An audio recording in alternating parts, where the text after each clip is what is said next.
चिंचवड शहरातील पिंपळे निलक परिसरातून एक धक्कादायक घटना समोर आली आहे। बुधवारी म्हणजेच 18 डिसेंबर 2025 रोजी पिंपळे निलक येथील एका पेट्रोल पंपाजवळ कचऱ्याच्या ढिगाऱ्यात नवजात बालिकेचा मृतदेह आढळून आला। सकाळच्या सुमारास साफसफाईचे काम करणाऱ्या कर्मचाऱ्यांना कचऱ्यात एक संशयास्पद प्लास्टिक पिशवी दिसली।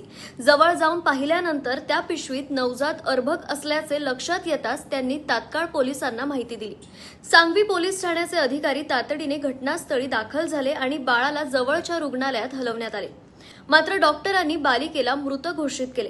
प्राथमिक वैद्यकीय माहितीनुसार ही अंदाजे 1 दिवसाची नवजात मुलगी होती। पोलीस नियंत्रण कक्षाला ही माहिती सकाळी 11:30च्या सुमारास मिळाल्याचे सांगण्यात येत आहे। या प्रकरणी सांगवी पोलीस ठाण्यात बालत्याग आणि संबंधित गंभीर कलमांखाली गुन्हा दाखल करण्यात आला आहे। पोलीस निरीक्षक अमोल नांदेकर यांनी घटनेला दुजोरा दिला आहे। आरोपी स्थानिक नसण्याची शक्यता पोलिसांकडून व्यक्त करण्यात येत असून परिसरातील सीसीटीव्ही फुटेज तपासण्यात येत आहेत। तसेच अन्य पुरावेही गोळा केले जात आहेत।